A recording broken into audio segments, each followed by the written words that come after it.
It is time for questions and answers. We had four presentations today. Now all four speakers are ready to take up questions from the audience.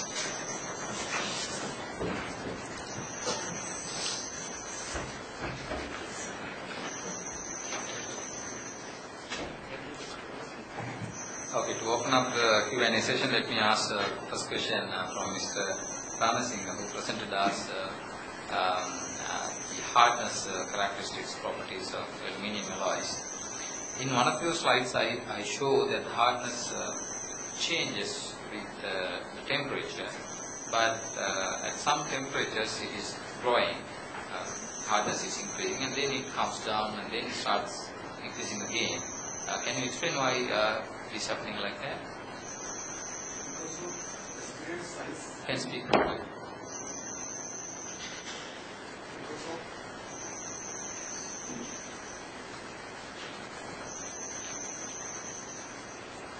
Because of it's depend on the precipitate size and distribution. When some temperature, keeping some more temperature or more time, precipitate will grow highly. So the other graph I shows that another graph showing strength with particle size. Particle size is very small, also strength is low. But particle size is more large. It's also strength is very low. It's called as O80. With some temperature, it's gradually increases and again gradually decreases because of particle size will be grow and O80, subject to Bowen and bypass process. Best strength shows the cutting through process. That's the reason. So, if you can explain briefly, what is the major finding of that piece of work that you conducted? My finding is this strength can achieve using the two-step aging profile.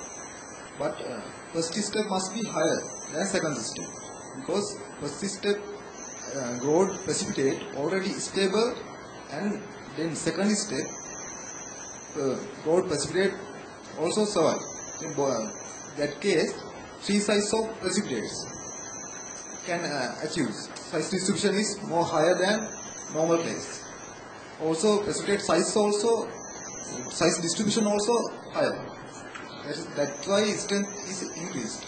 So, it means the two-step process, you have to tune up to get the best performance, maximum hardness, right?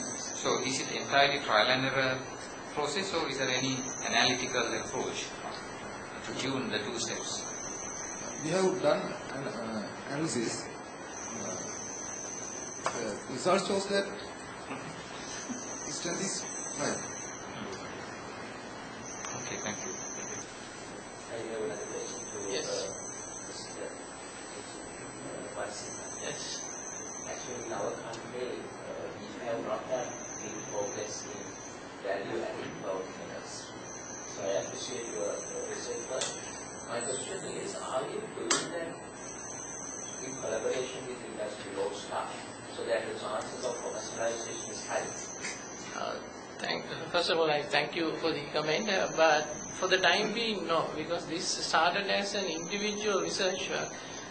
Then only we actually came in to know that Lodestar is actually using these things in the industry. But right now, so Lodestar has already stopped their process because the costs was too much for them to bear in the import of the monofilament.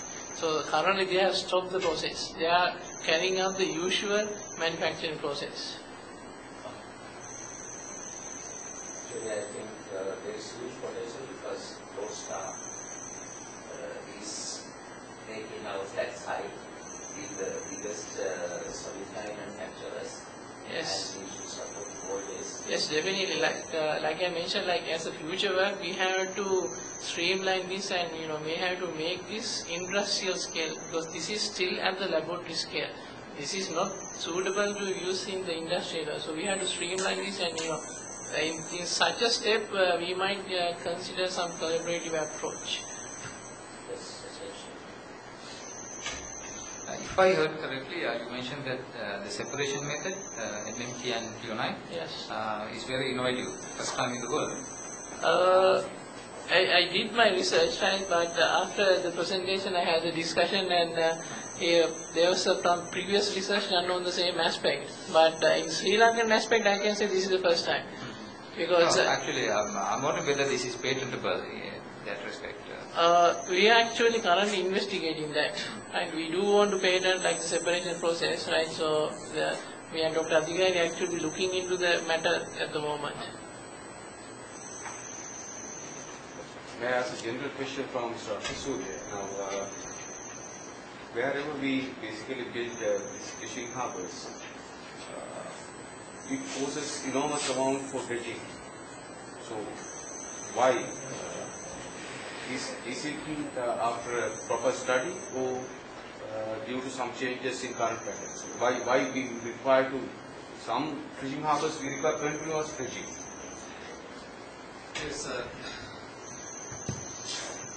Yes, dredging, will require because of the sediment transport pattern.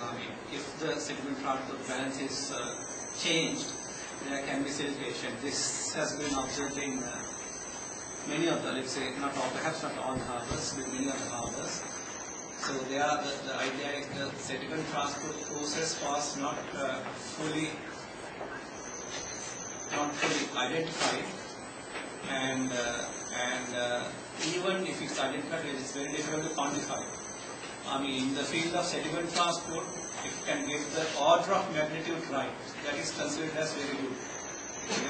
Very difficult to assess the quantities, but basically, it's a kind of difficulty in understanding the various aspects associated with sediment transport. Field is one of the classic examples of this one. As soon as it started operating, silting started, various attempts were not successful, but there are a few other harbors which are functioning, perhaps not as bad as some other harbors. So I would say sometimes the proper studies may not have been done, but even if they were done, sediment transport is a very difficult area of study for kind of accurate estimations. Is there a model built? There are mathematical models, but as I mentioned earlier, in this area, if you can get the order of magnitude right, whether it's 50,000 tons per year, it can be even 100,000 or 25,000. But if you can get it approximately in the order of magnitude, that is considered as good enough. But dredging is, the siltation is a very common problem, and the solution, possible solution is, in commercial ports, continuous maintenance dredging is feasible because the port can generate a lot of income and they can afford it. But in the case of fishery harbors and land use sites, they do not generate a lot of income. So if not properly planned, if it causes siltation or erosion, the mitigation measures will cost a lot of money. So can this happen? After proper study, we establish the harbor, but maybe 5 years or 10 years cycle, the situation or parameters changes, and then again siltation starts. Usually there can always be siltation, and that's why always what's called maintenance dredging is carried out. That is not unusual. But sometimes certain constructions can cause drastic changes. So that's why the proper studies are needed. But I won't say that even if you do a very detailed investigation, it may not be possible to accurate the sediment transfer pattern very accurately. What we did was basically elimination process. We looked at the results of existing patterns and said that, okay, this site is not good, better do the studies somewhere else, perhaps this is a good site line. But even then, okay, we will do a lot more investigations, but always there is a little if involved with the sediment transfer. Any other questions from the audience? I have one question for Ms. Pushpapedia. You showed us different shapes of ceramic articles. Can you recommend us what shape is most thermally shock resistant? The sphere's shape was the best one, but for the again, so we want to have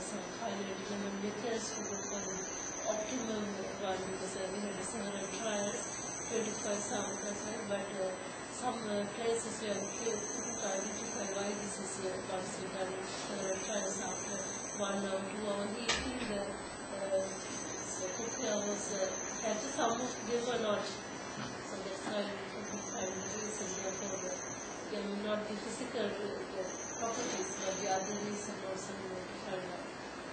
So therefore, we need to do the ancestral software to find the optimum thickness and width, radius, the corner radius with the software. Now, this cooking ceramic articles are used for cooking, is right? Yeah. So, while you're working on the thermal shock protection of the article, don't you look at the thermal transportation from the heat source into the pot? So if you block it by shape or by other chemical composition of the material, if you block this heat transfer into the material inside, you lose the purpose, right? Essentially, most of the time, in Sri Lanka tradition, we use the pottery or the clay pots, but most of the time we are deviated for the metal idea and there is new problems coming here, facade with the aluminium or stainless steel and the non-stick cookware. So we are going for this ceramic pots are with clay-based material. So but the problem with the clay pots are these are some kind of porous. Therefore, once you cook the foods, there can be some place where the previously cooked one can be retained. So we cannot have the very quick cleaning is difficult versus the clay pots. But if you go to the ceramic, these are once you sintered, these are the non-porous. Therefore, we have advantage of the cleaning and the storing and advantages. Okay. Any other questions? And we have also come to the end of the session. It's time to conclude this session. So I would like to thank all the 4 speakers in this session for doing a very good job in their respective areas of research, and also for presenting their research and engaging in a dialogue with the audience. Thank you very much.